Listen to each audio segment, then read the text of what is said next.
या देवी सर्वभूतेषु शक्तिरूपेण संस्थिता नमस्तस्यै नमस्तस्यै नमस्तस्यै नमो नमः। सर्वमंगलमांगल्ये शिवे सर्वार्थसाधिके शरण्ये त्र्यंबके गौरी नारायणी नमोस्तुते। आपल्या हिंदू धर्मात विविध सण समारंभ मोठ्या उत्साहात साजरे केले जातात। हिंदू धर्मात नवरात्रीला महत्त्वाचे स्थान प्राप्त आहे। यामुळेच वर्षातून 4 वेळा नवरात्र साजरी केली जाते। नवरात्रीच्या 9 दिवसांमध्ये देवींच्या 9 विविध रूपांची पूजा केली जाते। संपूर्ण वर्षभरात एकूण 4 नवरात्री असतात। पहिली नवरात्री चैत्र महिन्यात असते, तर शारदीय नवरात्री जी अश्विन महिन्यात साजरी केली जाते आणि इतर 2 नवरात्री ह्या गुप्त स्वरूपात असतात। परंतु चैत्र आणि अश्विन नवरात्रीला भारतात मोठ्या प्रमाणावरती साजरी केली जाते। 3 ऑक्टोबर 2024 पासून शारदीय नवरात्री उत्सवाला सुरुवात होत आहे आणि शारदीय नवरात्रोत्सवाची सांगता 12 ऑक्टोबरला होणार आहे। आपल्याकडे कोणतेही शुभ कार्य करण्यापूर्वी दिवा लावला जातो। यामागे असं कारण आहे की दिव्याचा प्रकाश आयुष्यामध्ये उन्नतीचे प्रतीक आहे। दिव्याने सकारात्मक ऊर्जा येते। नवरात्रीच्या दिवसांमध्ये पूर्ण 9 दिवसांपर्यंत अखंड ज्योत लावली जाते, कारण अखंड ज्योतीला देवीचे स्वरूप मानले जाते आणि त्याची पूजा केली जाते। नवरात्रीमध्ये हा अखंड दिवा लावण्याचे अनेक नियम सांगण्यात आलेले आहेत। नवरात्रीमध्ये अखंड 9 दिवस आपण दिवा कसा लावावा, त्याचबरोबर त्याचे काही नियम आहेत। या दिव्याबद्दल घ्यायची काळजी, या सर्व गोष्टींची माहिती आजच्या व्हिडिओमध्ये मी तुमच्यासाठी घेऊन आलेली आहे। नमस्कार, मी पूजा तुम्हा सर्वांचं स्वागत करत आहे पूजाज कॉर्नरमध्ये। नवरात्रोत्सवादरम्यान सर्वात महत्त्वाच्या प्रथांपैकी एक म्हणजे अखंड ज्योत लावणे। शरीर आणि मनातून अंधार दूर करण्याचा विश्वास आहे, म्हणून या कृतीचा महान प्रतिकात्मक आणि आध्यात्मिक अर्थ आहे, जो एखाद्याच्या जीवनातून अंधार घालवण्याचा संकेत देतो। तर नवरात्रीचे संपूर्ण 9 दिवस अखंड ज्योती जळत ठेवणे अत्यंत शुभ आहे। ज्योत चालू ठेवल्याने माता दुर्गेचे आशीर्वाद आपल्याला मिळतात आणि आपल्या कुटुंबियांना आनंद, शांतता आणि समृद्धी मिळते। अखंड म्हणजे अखंड किंवा अभेद्य, तर ज्योत म्हणजे अग्नी होय। नवरात्रीच्या काळात मातेच्या स्मरणार्थ 9 ते 10 दिवस सतत तेलाचा किंवा तुपाचा दिवा लावला जातो। हिंदू धर्मात कोणतेही शुभ कार्य करताना दिवा लावतात। सकाळ आणि संध्याकाळ पूजा करताना देखील दिवा लावतात। नवरात्राच्या 9 दिवसात आपण घरात घटस्थापना आणि अखंड दिवा लावतो। या अखंड दिव्याला न विझू देता ठेवण्याचा नियम आहे। हा अखंड दिवा लावल्यावरती आपण त्याला एकटे सोडू शकत नाही आणि त्याला विझू द्यायचे नाही। नवरात्रात 9 दिवसांपर्यंत देवी आईला प्रसन्न करण्यासाठी आणि इच्छित फळ मिळावे म्हणून यासाठी गाईचा साजूक तुपाने अखंड दिवा लावतात। जर घरात गाईचे साजूक तूप नसल्यास इतर कोणत्याही तुपाने आपण देवी पुढे अखंड दिवा लावू शकता। नवरात्रामध्ये अखंड दिवा लावण्याचे काही नियम आहेत, ते आपण नक्कीच पाळावे, जेणेकरून आपल्याला इच्छित फळ मिळू शकते। सहसा लोक पितळेचा दिवा अखंड दिवा म्हणून ठेवतात। जर आपल्याकडे पितळेचा दिवा नाही तर आपण मातीचा दिवा देखील घेऊ शकता। मातीचा दिवा अखंड दिवा म्हणून ठेवण्यापूर्वी दिव्याला 1 दिवस आधी संपूर्ण दिवस पाण्यात भिजवून ठेवायचा आहे आणि त्याला पाण्यातून काढून स्वच्छ कपड्याने पुसून तो नंतर वाळवून घ्यावा। शास्त्रानुसार नवरात्रात अखंड दिवा लावण्यापूर्वी आपण मनात काही संकल्प घेतो आणि देवी आईला विनवणी करतो की आमच्या सर्व इच्छा पूर्ण होऊ दे। अखंड दिवा कधीही जमिनीवरती ठेवू नये। दिवा हा नेहमी चौरंग किंवा पाटावरती ठेवायचा असतो आणि तो नंतर लावायचा असतो। तर दुर्गा देवीच्या समोर जर आपण जमिनीवरती दिवा ठेवत आहात तर त्याच्या खाली आधी आपल्याला अष्टदल कमल काढायचं आहे। तर हे अष्टदल कमल आपण गुलाल किंवा रंगीत तांदळाने देखील काढू शकतो। अष्टदल कमल काढणे शक्य न झाल्यास आपण तांदळाच्या साहाय्याने स्वस्तिक ही काढू शकतो आणि त्याच्यावरती आपल्याला अखंड दिवा लावायचा आहे। घटस्थापना कशी करायची याबद्दलचा व्हिडिओही मी आपल्या बरोबर आधी शेअर केलेला आहे। पाहिला नसेल तर नक्की पाहावा। घटस्थापना करताना सर्वात पहिला विधी हा आपल्याला अखंड दिवा प्रज्वलित करायचा असतो। तर इथे पहा, रंगीत तांदळाच्या साहाय्याने मी एका ताम्हणामध्ये अष्टदल कमल बनवून घेतलेला आहे। त्यानंतर आपल्याला इथे हळदी कुंकू व्हायचा आहे आणि त्याच्यावरती आपल्याला असा तेळेचा दिवा घ्यायचा आहे। साधारणतः जास्त तेल बसेल अशा अंदाजाने मोठा आपल्याला दिवा घ्यायचा आहे।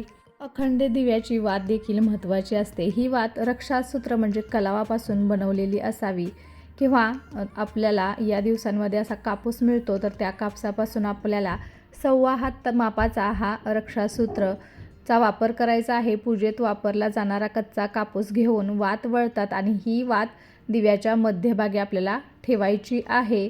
अखंड दिवा लावण्यासाठी साजूक तुपाचा वापर करावा. जर आपल्याकडे दिवा लावण्यासाठी तूप नसेल तर आपण तिळाच्या तेलाचा दिवा लावू शकता. मोहरीचे तेल शुद्ध असल्यास वापरू शकता. तर अखंड दिवा देवी आईच्या उजव्या बाजूस ठेवावा आणि जर दिवा तेलाचा असल्यास त्याला आपण डाव्या बाजूस ठेवावा.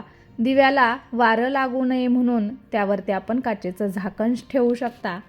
तेल टाकण्याआधी मी या वातीवरती थोड्याशा अक्षदा टाकलेल्या आहेत, जेणेकरून वात आपली त्या दिव्यामध्ये सरकणार नाही. दिव्याची ज्योत ही आपल्याला दक्षिणेकडे तोंड करायची नाही, त्याऐवजी ती आपल्याला अनुक्रमे पूर्व, उत्तर किंवा पश्चिम दिशांना आपण करू शकतो. त्याला हळदी कुंकू ओलं करून लावायचं आहे किंवा आपण याच्यावरती स्वस्तिकही काढू शकतो. यानंतर फुले अक्षदा वाहून पूजा करायची आहे. यानंतर कुंकू ओले करून त्या दिव्याला टिळा करावा. त्या कुंकवाने स्वस्तिकही काढावे आणि घटस्थापनेच्या दिवशी शुभ मुहूर्तावरती तो दिवा लावावा.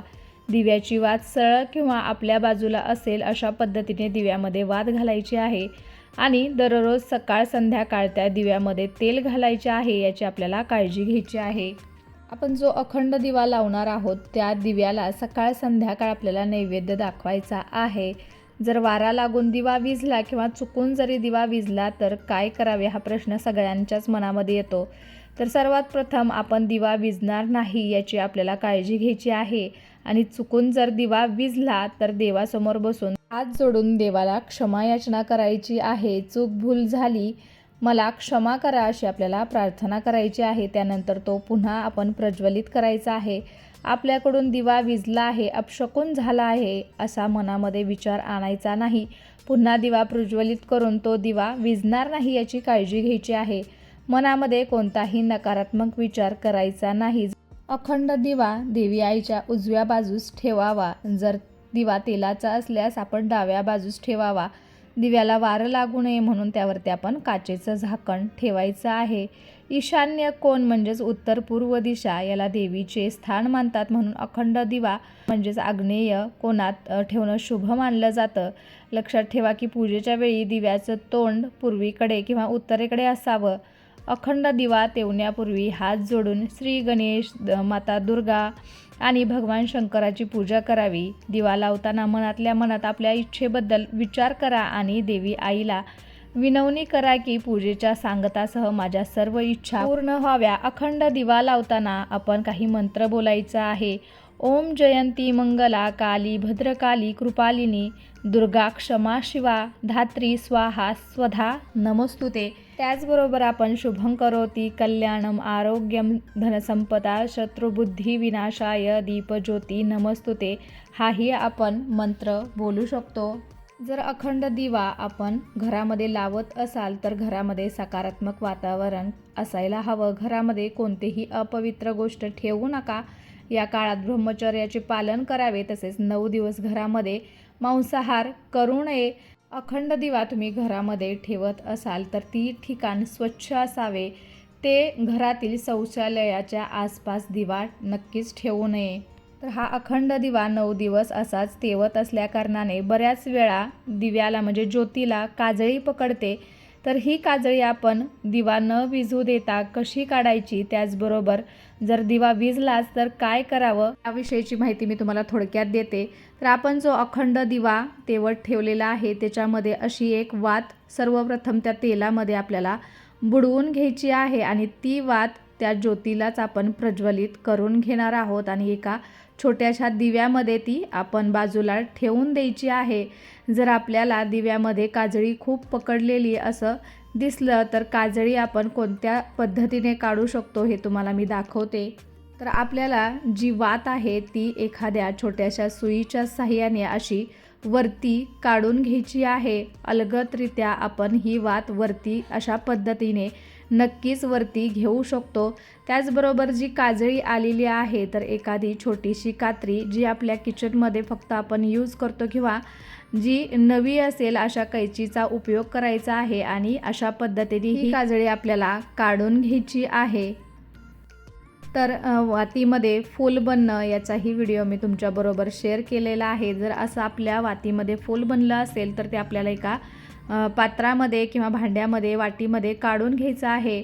ते आपण देवीचा आशीर्वाद म्हणून कपाळावरती लावू शकतो। तर अशा पद्धतीने पहा मी दिव्याला आलेली काजळी काढून घेतलेली आहे आणि दिवाही विझला नाही। जर दिवा विझला तर ही आपण जी ज्योत बनवून घेतलेली आहे आणि जी बाजूला ठेवलेली आहे त्याद्वारे आपण पुन्हा एकदा दिवा प्रज्वलित करू शकतो, म्हणजे आपला दिवा विझलाही जाणार नाही। त्यानंतर दिव्यावरती आपण काच ठेवून घ्यायची आहे, जेणेकरून आपल्या दिव्याला वारा लागणार नाही आणि दिवा विझणार नाही। 9 दिवस पुरेल एवढी वात बनवून नक्कीच आपल्याला सर्वप्रथम दिव्यामध्ये घालायची आहे आणि त्याच्यावरती थोड्याशा अक्षता टाकायच्या आहेत, म्हणजे वात इकडे तिकडे सरकत नाही। 9 दिवस पुरेल एवढं तेल आपल्याला विकत घेऊन दिव्यासाठी वेगळं ठेवून द्यायचं आहे। त्या तेलाचा वापर आपल्याला इतर कोणत्याही गोष्टीसाठी करायचा नाही। अखंड दिव्यामध्ये टाकण्यासाठीच हे तेल आपल्याला वापरायचं आहे आणि जरी शिल्लक राहिलं तर ते आपण एखाद्या मंदिरामध्ये नक्कीच दान करू शकतो। घटस्थापना जिथे आपण करत असू त्याच ठिकाणी आपल्याला हा अखंड दिवा लावायचा आहे आणि त्याची जागा म्हणजे एका ठिकाणी जर आपण अखंड दिवा लावला तर तो 9 दिवसांमध्ये हलवायचा नाही आणि नवरात्रीच्या शेवटच्या दिवशी अखंड दिवा आपल्याला असाच तेवत ठेवायचा आहे। फुंकर घालून तो कधीही विझवायचा नाही किंवा हाताने तो कधीही विझवायचा नाही, तर तो असाच तेवत ठेवायचा आहे। त्याच्यामध्ये शेवटच्या दिवशी आपण तेल घालणार नाही। घट उठवल्यानंतर आपल्याला हा दिवा असाच तेवत ठेवायचा आहे, जोपर्यंत त्यातील तेल संपत नाही हा दिवा आपल्याला असाच शांत होऊ द्यायचा आहे। तर कसा वाटला आजचा व्हिडिओ आणि आजची माहिती मला नक्कीच कमेंट करून सांगा आणि अशाच छान छान व्हिडिओजसाठी पूजाज कॉर्नरला सबस्क्राईब करायला विसरू नका। त्याचबरोबर बेल आयकॉनही क्लिक करा, जेणेकरून तुम्हाला माझे नवनवीन व्हिडिओज असेच पाहता येतील। चला तर मग भेटूया अशाच एका छानसे आणि माहितीपूर्ण व्हिडिओ बरोबर। तोपर्यंत धन्यवाद। श्री स्वामी समर्थ।